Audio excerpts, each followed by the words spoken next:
ಮಕರ ರಾಶಿಯ ವೀಕ್ಷಕರೆಲ್ಲರಿಗೂ ಸಹ ವಿಠಲ್ ಭಟ್ ಮಾಡುವಂತಹ ನಮಸ್ಕಾರ ಹಾಗೂ ಚಾನಲ್ಗೆ ಸ್ವಾಗತ. ವೀಕ್ಷಕರೇ, ಮೊದಲನೇ ಸಲ ಚಾನಲ್ ಬಂದಿರಾ ಅಂದ್ರೆ ದಯವಿಟ್ಟು ಮರೆಯದೆ ಕೆಳಗಡೆ ಸಬ್ಸ್ಕ್ರೈಬ್ ಅಂತ ಬಟನ್ ಇರುತ್ತೆ, ಸಬ್ಸ್ಕ್ರೈಬ್ ಮಾಡ್ಕೊಳ್ಳಿ.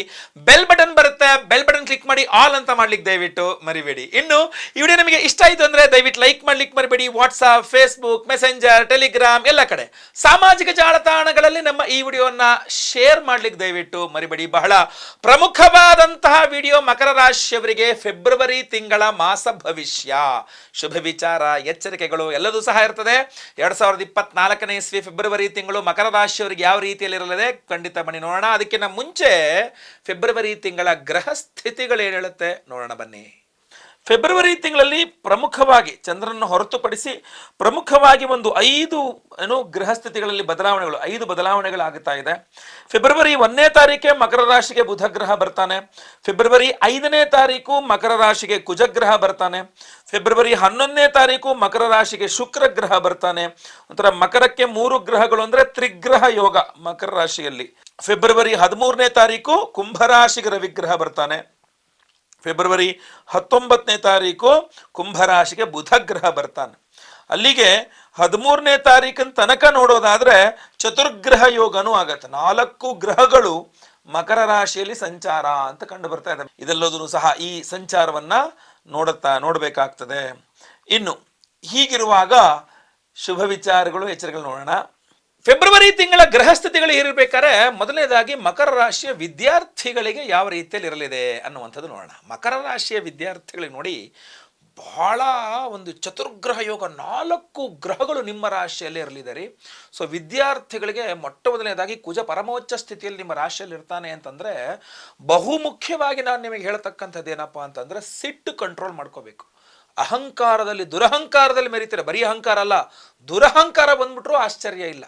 ಅಥವಾ ನಿಮಗೆ ಬರಲಿಲ್ಲ ಅಂದ್ರೂ ಇನ್ನೊಬ್ಬರಿಗೆ ನಿಮಗೆ ದುರಹಂಕಾರ ಬಂದ್ಬಿಟ್ಟಿದೆ ಅಂತ ಅನ್ಸುತ್ತೆ. ನಿಮ್ಮ ತಂದೆ ತಾಯಿಂದರಿಗೆ, ನಿಮ್ಮ ಸ್ನೇಹಿತರಿಗೆ, ಪ್ರತಿಯೊಬ್ಬರಿಗೂ ಸಹ ವಿದ್ಯಾರ್ಥಿನಿನೋ ಇಷ್ಟು ದುರಹಂಕಾರ ಪಡಬಾರ್ದು ಅಂತ ಅಂದ್ಬಿಡ್ತಾರೆ. ಸೊ ಆದ್ದರಿಂದ ದಯವಿಟ್ಟು ಅದು ಆಗದಂತೆ ನೋಡ್ಕೊಳ್ಳಿ, ಗೊತ್ತಾಯ್ತಲ್ವಾ. ಇನ್ನು ವಿದ್ಯೆ ವಿಚಾರದಲ್ಲಿ ನಿಮ್ಮ ಹಠ ವಿದ್ಯೆಯ ವಿಚಾರದಲ್ಲಿದ್ದರೆ ತುಂಬ ಚೆನ್ನಾಗಿರುತ್ತೆ. ಅದರಲ್ಲೂ ನೀವೇನಾದ್ರು ಕೃಷಿ ವಿಜ್ಞಾನವನ್ನು ಏನಾದ್ರು ಓದ್ತಾ ಇದ್ದವರಾದರೆ, ಎಲೆಕ್ಟ್ರಿಕ್ಸ್ ಆ್ಯಂಡ್ ಎಲೆಕ್ಟ್ರಾನಿಕ್ಸ್ ಓದ್ತೋರಿದ್ರಾದರೆ, ಸಾಫ್ಟ್ವೇರು, ಕಂಪ್ಯೂಟರ್ಸು, ಕೋಡಿಂಗು ಇತ್ಯಾದಿಗಳು ಮಾಡ್ತಿರೋರಾದರೆ, ಗ್ರಾಫಿಕ್ ಡಿಸೈನಿಂಗ್ ಇತ್ಯಾದಿಗಳು ಮಾಡ್ತಿರೋವಂಥ ವಿದ್ಯಾರ್ಥಿಗಳಾಗಿದ್ದರೆ ತುಂಬ ಚೆನ್ನಾಗಿದೆ ನಿಮಗೆ, ಗೊತ್ತಾಯ್ತಲ್ವಾ. ವಿದ್ಯಾರ್ಥಿಗಳಿಗೆ ಹೇಳೋದು. ಇನ್ನು ಓಕೆ ಥರ ಇರ್ತಕ್ಕಂಥದ್ದು ವೈದ್ಯಕೀಯ ವಿದ್ಯಾರ್ಥಿಗಳಿಗೆ ಸ್ವಲ್ಪ ಓಕೆ ಥರ ಇರ್ತಕ್ಕಂಥದ್ದು ಏನು ಚಿಂತೆ ಇಲ್ಲ, ಗೊತ್ತಲ್ವಾ. ಫೀಸ್ ಬಗ್ಗೆ ಒಂದು ಸ್ವಲ್ಪ ಟೆನ್ಷನ್ ಆಗುತ್ತೆ. ಬಟ್ ನಿಮ್ಮ ವಿದ್ಯೆ ಯಾವ ಲೆವೆಲ್ ಇರುತ್ತೆ ಅಂದರೆ ನಿಮ್ಮನ್ನು ಯಾರು ಏನೂ ಕ್ವೆಶ್ಚನ್ನೇ ಕೇಳಲ್ಲ, ಅಷ್ಟು ಚೆನ್ನಾಗಿರುತ್ತೆ. ಬಟ್ ಏನಂದರೆ ಅಹಂಕಾರ ಬರಬಾರ್ದು ನಿಮ್ಮಲ್ಲಿ ಅಷ್ಟೇ. ನಾನು ಚೆನ್ನಾಗಿ ಓದ್ತೀನಿ ಅನ್ನೋಂಥದ್ದು ಬರಬಾರ್ದು. ಬಂದಿಲ್ಲ ಅಂದರೆ ತುಂಬ ಚೆನ್ನಾಗಿರುತ್ತೆ ಫೆಬ್ರವರಿ ತಿಂಗಳು, ಓಕೆನಾ. ನೆಕ್ಸ್ಟ್, ಉದ್ಯೋಗ. ಮಕರ ರಾಶಿಯವರಿಗೆ ಕರ್ಮಾಧಿಪತಿ ಆಗತಕ್ಕಂಥವನು ಶುಕ್ರ ಗ್ರಹನಾಗಿರ್ತಾನೆ, ನಿಮ್ಮ ರಾಶಿಯಲ್ಲೇ ಇರ್ತಾನೆ. 13ನೇ ತಾರೀಕಿನ ತನಕ ಸ್ವಲ್ಪ ನಿಮಗೆ ನಿರುದ್ಯೋಗಿಗಳಿಗೆ ಉದ್ಯೋಗ ಸಿಗುವ ವಿಚಾರದಲ್ಲಿ ಸ್ವಲ್ಪ ಅಷ್ಟು ಕ್ಲಾರಿಟಿ ಇರೋದಿಲ್ಲ. ಬಟ್ 13ನೇ ತಾರೀಕು ನಂತರ ನಿಮಗೊಂದು ಕ್ಲಾರಿಟಿ ಸಿಗ್ತದೆ. ಇಲ್ಲ, ಕೆಲಸ ಓಕೆ ಮಾಡಬಹುದು, ಮಾಡ್ತೇನೆ, ಸಿಗ್ತೇನೆ. ಯಾಕೆಂದರೆ ನಿಮಗೆ ಕುಜ ಪರಮೋಚ್ಚ ಸ್ಥಿತಿಯಲ್ಲಿ ನಿಮ್ಮ ರಾಶಿಯಲ್ಲಿರೋದ್ರಿಂದಾಗಿ ನಿಮಗೊಂದು ಸ್ವಲ್ಪ ಶಕ್ತಿ ಚೆನ್ನಾಗಿ ಬಂದ್ಬಿಟ್ಟಿರುತ್ತೆ, ಲವಲವಿಕೆ ತುಂಬ ಚೆನ್ನಾಗಿ ಬಂದ್ಬಿಟ್ಟಿರುತ್ತೆ. ಆ ಜಾಡ್ಯ, ಆಲಸ್ಯ, ಲೇಸಿನೆಸ್ ಎಲ್ಲ ಬಿಟ್ಟು ಒಂಥರ ಚುರುಕಾಗ್ಬಿಡ್ತೀರ ನೀವು. ನಿಮ್ಮ ಚುರುಕುತನ ನೋಡ್ಬಿಟ್ಟೆ ನಿಮಗೆ ಕೆಲಸ ಕೊಟ್ಬಿಡ್ತಾರೆ. ಒಂದೇ ಒಂದು ವಿಚಾರ, 13ನೇ ತಾರೀಕು ನಂತರ ಪ್ರಯತ್ನ ಮಾಡಬೇಕು ಅಷ್ಟೇ, ಇನ್ನೇನೂ ಇಲ್ಲ. ನೀವು 13ನೇ ತಾರೀಕು ನಂತರ ಪ್ರಯತ್ನ ಮಾಡಿದ್ರೆ ನಿಮ್ಮ ಚುರುಕುತನ ನೋಡಿ ನಿಮಗೆ ಕೆಲಸ ಕೊಟ್ಬಿಡ್ತಾರೆ. 13 ಒಳಗಡೆ ಪ್ರಯತ್ನ ಮಾಡಿದ್ರೆ ನಿಮಗೆ ಚುರುಕುತನ ಇರುತ್ತೆ. ಬಟ್ ನಿಮ್ಮನ್ನು ನೋಡಿದ ತಕ್ಷಣ ಅವರಿಗೆ ಭಿನ್ನ ಅಂದ್ರೆ ಬೇರೆ ಥರ ಏನೋ ಒಂದು ಅನ್ಸಕ್ಕೆ ಶುರುವಾಗ್ಬಿಡುತ್ತೆ. ಇವನು ಅತಿ ಬುದ್ಧಿವಂತ ಅಂತ ಅನ್ಸ್ಬಿಡುತ್ತೆ, ಅಥವಾ ಇಷ್ಟೆಲ್ಲ ಬುದ್ಧಿ ಇದ್ರೆ ನನ್ನ ಜರ ಕಿತ್ಕೊಂಡ್ಬಿಡ್ತಾನೇನೋ ಇವನು ಅಂತ ಅನ್ಸ್ಬಿಡುತ್ತೆ, ಅಥವಾ ಬೇರೆ ಬಗ್ಗೆ ನಿಮ್ಮ ಬಗ್ಗೆ ಅಭಿಪ್ರಾಯ ಭೇದಗಳು ಬಂದ್ಬಿಡುತ್ತೆ. 13 ನಂತರ ಆದರೆ ನಿಮ್ಮ ಬಗ್ಗೆ ಒಳ್ಳೆ ಪಾಸಿಟಿವ್ ಒಪಿನಿಯನ್ ಬರುತ್ತೆ. ನಿಮ್ಮ ಚಾಕಚಕ್ಯತೆ, ನಿಮ್ಮ ಬುದ್ಧಿವಂತಿಕೆಯಿಂದ ನಿಮಗೆ ಕೆಲಸ ಕೊಟ್ಬಿಡ್ತಾರೆ. ಸೊ ಅದರಿಂದ ನೋಡಿ, ಆದಷ್ಟು 13 ನಂತರ ಪ್ರಯತ್ನ ಮಾಡಿದ್ರೆ ಅತ್ಯಂತ ಒಳ್ಳೆಯದು. ಇನ್ನು ಆಲ್ರೆಡಿ ಉದ್ಯೋಗದಲ್ಲಿ ಇರ್ತಕ್ಕಂಥವ್ರು ನಿಮಗೆ ಸ್ವಲ್ಪ ವಿಶೇಷವಾದಂತಹ ಜವಾಬ್ದಾರಿಯನ್ನು ನಿಮ್ಮ ಆಫೀಸ್ನವ್ರು ನಿಮಗೆ ಕೊಡ್ತಾರೆ ನಿಮ್ಮನ್ನು ಪರೀಕ್ಷೆ ಮಾಡಲಿಕ್ಕೆ. ಯಾವುದೋ ಒಂದು ಸಂದರ್ಭದಲ್ಲಿ ನೀವು ಯಾವುದೋ ಒಂದು ಮಾತನ್ನು ಹೇಳಿದ್ರಿ, ಕೆಲಸ ಆದಮೇಲೆ ಯಾರೋ ಒಬ್ಬರು ಆ ಕೆಲಸವನ್ನು ಹಾಳು ಮಾಡಿರ್ತಾರೇನೋ, ಅಯ್ಯೋ ನನಗೆ ಕೊಟ್ಟಿದ್ರೆ ನಾನು ತೋರಿಸಿದೆ ನಾನೇನು ಅಂತ ತೋರಿಸ್ತಿದ್ದೆ ಅಂತ. ಅದು ಯಾರಿಂದೋ ನಿಮ್ಮ ಹೈಯರ್ ಅಥಾರಿಟೀಸ್ಗೆ ಹೋಗ್ಬಿಟ್ಟಿದೆ. ಅಥವಾ ನೀವು ಹೈಯರ್ ಅಥಾರಿಟೀಸ್ ಹತ್ರ ಈ ಮಾತು ಹೇಳಿದ್ದಿರಬಹುದು, ನಾನೀಗ ಕೊಟ್ಟಿದ್ರೆ ಅದು ಕತೆ ಬೇರೆ ಆಗಿತ್ತು ಅನ್ನೋ ತರಹ ನೀವು ಒಂದು ಸ್ವಲ್ಪ ಕೊಚ್ಕೊಂಡಿದ್ದೀರಾ ಹಿಂದೆ ಯಾವಾಗಲೂ. ಅದರ ಒಂದು ಪ್ರಭಾವ ಈಗ ನಿಮಗೆ ಪರೀಕ್ಷೆ ಮಾಡಲಿಕ್ಕೋಸ್ಕರ ನಿಮಗೊಂದಿಷ್ಟು ಜವಾಬ್ದಾರಿಗಳನ್ನು ಕೊಡ್ತಾರೆ. ಆದರೆ ನೀವು ಕುಜನ ಒಂದು ಪ್ರಭಾವದಿಂದ ಅದನ್ನು ಸಮರ್ಥವಾಗಿ ನಿಭಾಯಿಸುವ ಸಾಧ್ಯತೆ ಜಾಸ್ತಿ ಇದೆ. ಸಮರ್ಥವಾಗಿ ನಿಭಾಯಿಸುವ ಸಾಧ್ಯತೆ ಬೇಕಾದ್ರೆ ಏನು ಬೇಕಾದ್ರೆ ನಿಮ್ಮ ಮಾರ್ಕೆಟಿಂಗ್ ಫೀಲ್ಡು, ಟೆಕ್ನಿಕಲ್ ಫೀಲ್ಡು, ಏನು ಫೀಲ್ಡ್ ಬೇಕಾದ್ರೆ ಆಗಿರಲಿ, ನಿಮ್ಮ ನೇಚರ್ ಆಫ್ ದ ಜಾಬ್ ಆಯಿತಾ, ಫಿನಾನ್ಸ್ ಬೇಕಾದ್ರೂ ಆಗಿರಲಿ, ತುಂಬ ಚೆನ್ನಾಗಿ ನೀವು ಪ್ರಾಬ್ಲಮ್ ಸಾಲ್ವ್ ಮಾಡಿಬಿಡ್ತೀರಾ. ಓಕೆ, ನಿಮ್ಮ ಇವ್ರಿಗೂ ಎಲ್ಲ ಖುಷಿ ಆಗುತ್ತೆ, ಅದ್ರ ಬಗ್ಗೆ ಏನು ತೊಂದರೆ ಇಲ್ಲ. ಸ್ಯಾಲ್ರಿ ಹೈಕ್ ಬಗ್ಗೆ ಕೇಳ್ತೀರಾ, ಟ್ರಾನ್ಸ್ಫರ್ ಬಗ್ಗೆ ಕೇಳ್ತೀರಾ. ಟ್ರಾನ್ಸ್ಫರ್ ಸ್ವಲ್ಪ ಕಷ್ಟ ಅನಿಸ್ಬೋದು, ಬಟ್ ಸ್ಯಾಲ್ರಿ ಹೈಕು, ಪ್ರಮೋಷನ್ ಇತ್ಯಾದಿಗಳ ಬಗ್ಗೆ ಖಂಡಿತವಾಗಿ ಫೆಬ್ರವರಿ ತಿಂಗಳಲ್ಲಿ ಪ್ರಯತ್ನ ಮಾಡಿ. ನಿಮಗೊಂದು ಸಾಧ್ಯತೆ ಅಂತೂ ಇದೆ. ನಿಮ್ಮ ಪ್ರಯತ್ನ ಮೇಲೆ ಡಿಪೆಂಡ್ ಆಗಿರ್ತದೆ. ಬಟ್ ಆ ಪ್ರಯತ್ನವನ್ನು ಆದಷ್ಟು ಸಹ ನೀವು ಆ ಪ್ರಯತ್ನವನ್ನು 11ನೇ ತಾರೀಕು ಒಳಗೆ ಮಾಡ್ತಕ್ಕಂಥದ್ದು ನೋಡಿ, ಪ್ರಯತ್ನ ಮಾಡಿ. ಇಲ್ಲ 13ನೇ ತಾರೀಕಿನ ನಂತರ ಪ್ರಯತ್ನ ಮಾಡಿ, ಗೊತ್ತಾಯ್ತಲ್ವಾ? 11, 12, 13 ನೀವು ನನಗೆ ಪ್ರಮೋಷನ್ ಬೇಕು, ನನಗೆ ಸ್ಯಾಲ್ರಿ ಹೈಕ್ ಬೇಕು ಅಂತ ಯಾವುದೇ ರೀತಿ ಮೇಲ್ಗಳು ಕಳಿಸೋದು, ಲೆಟರ್ಗಳು ಕೊಡೋದು ಅವೆಲ್ಲ ಅಥವಾ ಮಾತಾಡೋದು ಏನು ಮಾಡೋಕ್ಕೋಗ್ಬೇಡಿ. 11, 12, 13 ಅದನ್ನ ನಂತರ ಅಥವಾ ಅದಕ್ಕಿಂತ ಮುಂಚೆ ಏನು ಬೇಕಾದ್ರೂ ಮಾತಾಡ್ಕೊಳ್ಳಿ, ಆಯಿತಾ? ನೆನ್ಪಿಟ್ಕೊಳ್ಳಿ. ನೆಕ್ಸ್ಟು ಜಾಬ್ ಚೇಂಜ್ ಮಾಡಿ, ರಿಸೈನ್ ಮಾಡಿ ಮತ್ತೊಂದು ಜಾಬ್ಗೆ ಹೋಗ್ತೀನಿ, ಜಾಬ್ ಸಿಗುತ್ತಾ? ಸೇಮ್ ನಿರುದ್ಯೋಗಿಗಳಿಗೆ ಏನು ಹೇಳಿದೇನೋ ಅದೇ ಆಗುತ್ತೆ, ಆಯ್ತಲ್ವಾ? ಸೊ ಒಂದು ಜಾಬಲ್ಲಿ ಇದ್ದುಕೊಂಡು ಇನ್ನೊಂದು ಕಡೆ ಪ್ರಯತ್ನ ಮಾಡಿ. ಇಲ್ಲಿ ರಿಸೈನ್ ಮಾಡ್ಬಿಟ್ಟು ಅಲ್ಲಿ ಪ್ರಯತ್ನ ಮಾಡೋಕ್ಕೆ ಹೋಗಬೇಡಿ. ಯಾಕೆಂದರೆ ಸಾಡೆ ಸಾತಿಯಲ್ಲಿ ಇದ್ದೀರ, ನೀವು ಏನೇ ಮಾಡಲಿ ವೈಯಕ್ತಿಕ ಜಾತಕ ಭಾಳ ಇಂಪಾರ್ಟೆಂಟ್ ಆಗುತ್ತೆ. ಇನ್ನು ಕೆಲವರು ಜಾಬ್ ರಿಸೈನ್ ಮಾಡಿಬಿಟ್ಟು ಬಿಸ್ನೆಸ್ ಮಾಡ್ತೀನಿ ಅಂತ, ಯಾಕಂದರೆ ಕರ್ಮಾಧಿಪತಿ ಶುಕ್ರ ಆದ್ದರಿಂದ ಮಕರ ರಾಶಿಯವ್ರ ತಲೆಯಲ್ಲಿ ಯಾವಾಗೂ ಬಿಸ್ನೆಸ್ ಓಡ್ತಾ ಇರುತ್ತೆ. ಸಿಂಹ, ಮಕರ ಈ 2 ರಾಶಿಯವ್ರಿಗೆ ಮಾತ್ರ ತಲೆಯಲ್ಲಿ ಯಾವಾಗಲೂ ಬಿಸ್ನೆಸ್ ಓಡ್ತಾ ಇರುತ್ತೆ. ಬಿಸ್ನೆಸ್ ಮಾಡಿದ್ರೆ ಹೆಂಗೆ, ಬಿಸ್ನೆಸ್ ಮಾಡಿದ್ರೆ ಹೆಂಗೆ, ಬಿಸ್ನೆಸ್ ಮಾಡಿದ್ರೆ ಹೆಂಗೆ ಅಂತ. ಅದು ಅದು ಅದು ವೈಯಕ್ತಿಕ ಜಾತಕದಲ್ಲಿ ಇರಬೇಕಲ್ಲ, ಬರೀ ನಿಮ್ಮ ತಲೆಯಲ್ಲಿದ್ದರೆ ಆಗಲ್ವಲ್ಲ. ಸೊ ಆದ್ದರಿಂದ ವೈಯಕ್ತಿಕ ಜಾತಕ ಪರಿಶೀಲನೆ ಮಾಡಿಸದೆ ನೀವು ಬಿಸ್ನೆಸ್ ಸ್ಟಾರ್ಟ್ ಮಾಡೋಕ್ಕೆ ಹೋಗಬೇಡಿ. 1ನೇ ಪಾಯಿಂಟ್. 2ನೇ ಪಾಯಿಂಟ್, ಆಲ್ರೆಡಿ ಬಿಸ್ನೆಸ್ಸೇ ಮಾಡ್ತಾ ಇದ್ದೀರಾ ನೀವು ಮಕರ ರಾಶಿಯವರು ಅಂತ ಆದರೆ, ಶುಕ್ರ 11ನೇ ತಾರೀಕು ತನಕ ವ್ಯಯದಲ್ಲಿರ್ತಾನೆ, 12ನೇ ಮನೇಲಿರ್ತಾನೆ. ಲಾಭಾಧಿಪತಿ ಪರಮೋಚ್ಚ ಸ್ಥಿತಿಯಲ್ಲಿದ್ದರೂ ವ್ಯಯದಲ್ಲಿ ಶುಕ್ರ ಇರ್ತಾನೆ. ಆದ್ದರಿಂದ ನಿಮಗೆ ಬಿಸ್ನೆಸ್ ತುಂಬ ಚೆನ್ನಾಗುತ್ತೆ, ದುಡ್ಡು ಬರಲ್ಲ, ಆಯ್ತಲ್ವಾ? ಸೊ ಆದ್ದರಿಂದ ಅಥವಾ ದುಡ್ಡು ತುಂಬ ಚೆನ್ನಾಗಾಗತ್ತೆ, ಬಟ್ ಬಿಸ್ನೆಸ್ ಆದ್ರಲ್ವ ದುಡ್ಡು, ಬಿಸ್ನೆಸ್ಸೇ ಆಗಿರಲ್ಲ ನಿಮಗೆ, ಕೈ ಬಂದರೆ. ಅದು ಎರಡೂ ಕೂಡ ಬರೋಂಥದ್ದು 11ನೇ ತಾರೀಕು ನಂತರ, ನೆನ್ಪಿಟ್ಕೊಳ್ಳಿ. ವ್ಯಾಪಾರಿ, ಮಕರ ರಾಶಿಯ ವ್ಯಾಪಾರಿಗಳಿಗೆ ಕೆಲಸನೂ ಸಿಕ್ಕು, ಲಾಭನೂ ಆಗಿ ಎಲ್ಲ ಚೆನ್ನಾಗಿದೆ. 11ನೇ ತಾರೀಕು ದಾಟಬೇಕು, 11ನೇ ತಾರೀಕು ತನಕ ಇಲ್ಲ. ಸೊ ಅದರಿಂದ ಇದ್ರ ಬಗ್ಗೆ ಸ್ವಲ್ಪ ಗಮನ ಹರಿಸ್ಬೇಕಾಗತ್ತೆ ನೀವು. ಇಲ್ಲಿ ಮಕರ ರಾಶಿಯವ್ರಿಗೆ ಇನ್ನೊಂದೇನೆಂದರೆ ಷಷ್ಠ್ಯಾಧಿಪತಿ ಬುಧ ನಿಮ್ಮ ರಾಶಿಯಲ್ಲೇ ಇರ್ತಾನೆ. ಆದ್ದರಿಂದ ಸಾಲಗಳನ್ನು ಜಾಸ್ತಿ ಮಾಡ್ಕೊಂಡ್ಬಿಡ್ತೀರಾ. ನೀವು ಬಿಸ್ನೆಸ್ನವರಾಗಿರಲಿ, ನೀವು ಜಾಬ್ಗೆ ಹೋಗ್ತಾರೋರಾಗಿರಲಿ, ಹೌಸ್ ವೈಫ್ ಆಗಿರಲಿ, ಅಂದರೆ ಮನೇಲಿರೋ ಹೆಂಡತಿ ಆಗಿರಲಿ, ಏನು ಬೇಕಾರಾಗಿರಲಿ, ನೀವು ಸಾಲಗಳನ್ನು ಜಾಸ್ತಿ ಮಾಡ್ಕೊಳ್ತೀರಾ. ಯಾಕೆ ಮಾಡ್ಕೊಳ್ತೀರಾ? ಬುಧ ಗ್ರಹನ ಸಂಚಾರ ನಿಮ್ಮ ರಾಶಿಯಲ್ಲಿ ಹಾಗೂ ನಿಮ್ಮ ಧನಸ್ಥಾನದಲ್ಲಿ 1ನೇ ತಾರೀಕಿಂದ ಫೆಬ್ರವರಿ 1ನೇ ತಾರೀಕಿಂದ 19ನೇ ತಾರೀಕಿನ ತನಕ ಬುಧ ನಿಮ್ಮ ರಾಶಿಯಲ್ಲಿದ್ದರೆ 19ರಿಂದ ಮುಂದೆ ನಿಮ್ಮ ಧನಸ್ಥಾನಕ್ಕೆ ಹೋಗ್ತಾನೆ. ಷಷ್ಠ್ಯಾಧಿಪತಿ ನಿಮ್ಮ ರಾಶಿಯಲ್ಲಿದ್ದರೂ ಅಷ್ಟೇ, ದ್ವಿತೀಯದಲ್ಲಿದ್ದರೂ ಅಷ್ಟೇ. ನಿಮ್ಮ ರಾಶಿಯಲ್ಲಿದ್ದಷ್ಟು ದಿವಸ ನಿಮ್ಮ ಆರೋಗ್ಯಕ್ಕೋಸ್ಕರ, ಔಷಧೋಪಚಾರಗಳಿಗೋಸ್ಕರ, ವೈದ್ಯಕೀಯ ವ್ಯವಸ್ಥೆಗಳಿಗೋಸ್ಕರ ಸಾಲಗಳು ಮಾಡಿಸಿದ್ರೆ, ಧನಸ್ಥಾನಕ್ಕೆ ಹೋದರೆ ಹಲವಾರು ಕುಟುಂಬದಕ್ಕೋಸ್ಕರ, ಫ್ಯಾಮಿಲಿಗೋಸ್ಕರ, ಇನ್ವೆಸ್ಟ್ಮೆಂಟ್ಗೋಸ್ಕರ, ಬೇರೆ ಬೇರೆ ಹಲವಾರು ಕಾರಣಗಳಿಂದ ಸಾಲ ಮಾಡಿಬಿಡ್ತೀರಾ. ಸೊ ನನ್ನ ಪ್ರಕಾರ ಅತ್ಯಂತ ಅನಿವಾರ್ಯತೆ ಇಲ್ಲದ ಹೋದ್ರೆ ಸಾಲ ಮಾಡೋಕ್ಕೆ ಹೋಗಬೇಡಿ. ಕುಜ ಪರಮೋಚ್ಚ ಸ್ಥಿತಿಯಲ್ಲಿರೋದ್ರಿಂದ ಭೂಮಿಗೋಸ್ಕರ ಸಾಲ ಮಾಡಬೇಕಾದ ಪರಿಸ್ಥಿತಿ ಬರ್ಬೋದು. ಅದರ ಶುಕ್ರನು ಅಲ್ಲೇ ಇರೋದ್ರಿಂದ ಕಟ್ಟಿರೋ ಮನೆ ಸಿಕ್ಕಿದೆ, ತುಂಬ ಚೆನ್ನಾಗಿದೆ, ಲೋನ್ ಮಾಡಿಸ್ಕೊಂಡು ಹಾಕೊಂಬರೋಣ ಅಂತ, ಖಂಡಿತವಾಗಿ ಓಕೆ, ನಾನು ಅದ್ರ ಬಗ್ಗೆ ಅಬ್ಜೆಕ್ಷನ್ ಕೊಡಲ್ಲ. ಅಥವಾ ಸೈಟ್ ತಗೊಳ್ಳೋಕ್ಕೋಸ್ಕರ ಅರ್ಧ ದುಡ್ಡಿದೆ, ಇನ್ನೊಂದು ಅರ್ಧ ಲೋನ್ಗೆ ಹೋಗ್ತೀನಿ ಅಂತ ಹೇಳ್ಬೋದು, ಅದಕ್ಕೂ ನಾನು ಅಬ್ಜೆಕ್ಷನ್ ಮಾಡಲ್ಲ. ಯಾಕೆಂದರೆ ಭೂಮಿಕಾರಕ ಪರಮೋಚ್ಚ ಸ್ಥಿತಿಯಲ್ಲಿದ್ದಾಗ ಏನೋ ಅವಕಾಶ ಸಿಕ್ಕಿದಾಗ ಬಳಸ್ಕೊಂಡ್ಬಿಡ್ಬೇಕು. ಆದರೆ ಸಾಲ ಮಾಡಿ ಇನ್ವೆಸ್ಟ್ಮೆಂಟ್ ಮಾಡ್ತೀನಿ, ಸಾಲ ಮಾಡಿ ಕಾರ್ ತಗೊಳ್ತೀನಿ, ಸಾಲ ಮಾಡಿ ಬೇರೆ ಬೇರೆ ಕೈ ಸಾಲ ಮಾಡ್ಕೊಂಡು ಏನೇನೋ ಶೇರ್ ಮಾರ್ಕೆಟ್ ಮೇಲೆ ಶುಕ್ರ ಅಲ್ವಾ, ಶೇರ್ ಮಾರ್ಕೆಟ್ ಮೇಲೆ ಹಾಕಿಸ್ತಾನೆ ನಿಮಗೆ ಸಾಲ ಮಾಡಿಬಿಟ್ಟು. ಆ ತಪ್ಪು ಮಾತ್ರ ಮಾಡಬೇಡಿ, ದಯವಿಟ್ಟು ಹೇಳ್ತೀನಿ. ಎಷ್ಟೇ ಪ್ರಾಫಿಟ್ ಆಗೋಂಥ ಥರ ಕಾಣಲಿ, ಸಾಲ ಮಾಡಿ ಶೇರ್ ಮಾರ್ಕೆಟ್ ಮೇಲೆ ಹಾಕಬೇಡಿ. ಖಂಡಿತವಾಗಿ ಅಂದರೆ ಸಮಸ್ಯೆ ಮಾಡ್ಕೊಳ್ತೀರಾ ನೀವು. ಆದ್ದರಿಂದ ಸಾಲ ನೋಡಿ, ಸಾಲ ಕೊಡೋದು, ಸಾಲ ತಗೊಳ್ಳೋದು, ಸಾಲ ಕೊಡಿಸೋದು, ಇದು ಮೂರೂ ಸಮಸ್ಯೆ ಮಕರ ರಾಶಿಯವರಿಗೆ ತೀವ್ರತರನಾದ ಸಮಸ್ಯೆಗಳನ್ನು ತಂದುಕೊಡುತ್ತೆ. ಅದರ ಪರಿಹಾರಕ್ಕೋಸ್ಕರವಾಗಿಯೇ ನಾವು ಜನವರಿ 25ನೇ ತಾರೀಕು ಋಣಬಾಧಾ ನಿವಾರಕ ಹೋಮ ಅಂತ ಮಾಡ್ತಾ ಇದ್ದೇವೆ. ಮಕರ ರಾಶಿಯವರ ಋಣಬಾಧ ಅಂದ್ರೆ ಸಾಲ ಬಾಧೆ ಅಂತ. ನೀವು ಇನ್ನೊಬ್ಬರಿಗೆ ಸಾಲ ಕೊಟ್ಟಿದ್ದಿರ್ಬೋದು, ಇನ್ನೊಬ್ಬರಿಗೆ ಸಾಲ ತಗೊಂಡಿದ್ದಿರ್ಬೋದು, ಇನ್ನೊಬ್ಬರಿಗೆ ಸಾಲ ಕೊಡಿಸಿದ್ದಿರ್ಬೋದು. ಸೊ ಇದು ಯಾವುದೇ ಬಾಧೆ ನಿಮಗೆ ಸಮಸ್ಯೆ ಕಾರಕ ಆಗಿದೆ ಅಂತಂದ್ರೆ ಅದು ಪರಿಹಾರವಾಗಬೇಕು ಅಂತಲೇ ಋಣಬಾಧಾ ನಿವಾರಕ ಒಂದು ಹೋಮವನ್ನು ಮಾಡ್ತಾ ಇದ್ದೇವೆ ನಾವು ಮಕರ ರಾಶಿಯವರಿಗೋಸ್ಕರ. ಜನವರಿ 25 ಸಂಕಲ್ಪ ಸೇವೆ ಕೊಟ್ಕೊಳ್ಳಿ. ಅಷ್ಟೇ ಅಲ್ಲ, ನಿಮಗೆ ಸಾಲಬಾಧೆಗಳು ಪರಿಹಾರವಾಗಲಿ ಅಂತ ನಿಮಗೆ ಋಣಬಾಧಾ ಹೋಮವನ್ನು ಮಾಡಿ ಈ ಒಂದು ವಿಶೇಷವಾದ ರುದ್ರಾಣಿ ಮಾಲೆಯನ್ನು ಕೊಡ್ತಾ ಇದ್ದೇವೆ. ರುದ್ರಾಕ್ಷಿ ಅನ್ನೋದು ಪುರುಷ, ಈಶ್ವರ. ರುದ್ರಾಣಿ ಅಮ್ಮನವರದು, ಸ್ತ್ರೀ. ಆಯಿತಾ? ಸ್ತ್ರೀ ಶಕ್ತಿ, ಅಮ್ಮನವರ ಶಕ್ತಿ, ಆ ಜಗಜ್ಜನನಿಯ ಶಕ್ತಿ ರುದ್ರಾಣಿ ಮಾಲೆಯಲ್ಲಿರುತ್ತೆ. ತುಂಬ ಸಿಂಪಲ್ ಆಗಿ ಚಿಕ್ಕದಾಗಿರುತ್ತೆ. ನೀವು ಒಳಗಡೆ ಹಾಕೊಂಡ್ರೆ ನಿಮ್ಮ ಕುತ್ತಿಗೆ ಮೇಲೆ ಹಾಕೊಂಡಿದ್ದು ಕೂಡ ಯಾರಿಗೂ ಗೊತ್ತಾಗಲ್ಲ. ಬಟ್ ಸಾಲಗಳು ಬಹಳ ಪರಿಹಾರ. ನಿಮ್ಮ ತಲೆ ಮೇಲೆ ಬಂದು ಕೂತ್ಕೊಂಡು ಸಾಲ ವಾಪಸ್ ಕೇಳೋರು ಕೂಡ ನಿಮ್ಮ ಕುತ್ತಿಗೆಯಲ್ಲಿ ಇದ್ದಾಗ ಏನೋ ಒಂದು ಇನ್ನೊಂದು ಡೇಟೋ ಇನ್ನೊಂದು ಟೈಮೋ ಆಮೇಲೆ ಬರ್ತೀನಿ ಅಂತನೋ ವಾಪಸ್ ಹೊರಟೋಗ್ತಾರೆ. ಇಲ್ಲಿಗೆ ಬಂದಿರ್ತಾರೆ, ಬಟ್ ವಾಪಸ್ ಹೋದೆ ಬಿಡ ಆಮೇಲೆ ಮಾತಾಡೋಣ, ಏನೋ ಬೀಸೋತೋಣ ತಪ್ಪಿಸ್ಕೊಂಡ್ರೆ 1000 ವರ್ಷ ಆಯಸ್ಸು, ಆಮೇಲೆ ಏನೋ ಒಂದು ಮಾಡಿ ತೀರಿಸ್ಕೋಬೋದು ಅಂತ. ಅಥವಾ ನೀವು ಸಾಲ ಕೊಟ್ಬಿಟ್ಟಿದ್ರೆ ವಾಪಸ್ ಕೇಳಕ್ಕೆ ಹೋಗ್ತಾರೆ, ಇದನ್ನು ಮಾಲೆ ಹಾಕ್ಕೊಂಡು ಹೋಗಿ ಕೇಳಿದಾಗ ನಿಮಗೆ 100 ರೂಪಾಯಿ ವಾಪಸ್ ಕೊಡೋನು ಅಟ್ಲೀಸ್ಟ್ 50 ರೂಪಾಯಿನಾರ ಕೊಡ್ತಾನೆ. ಮೊದಲಾದ್ರೂ ಬರೀ ಕೈಯಲ್ಲಿ ಬರಬೇಕಾಗಿತ್ತು, ನೀವೇ ಇನ್ನೊಂದು 10-20 ಕೊಟ್ಬಿಟ್ಟು ಬಂದುಬಿಡ್ತಿದ್ರೆ. ಈಗ ಹಂಗಲ್ಲ, ಅವ್ರ ಹತ್ರ ಒಂದು 50 ರೂಪಾಯಿನಾರು ವಾಪಸ್ ಕಿತ್ಕೊಂಡ್ಬರ್ಬೋದು.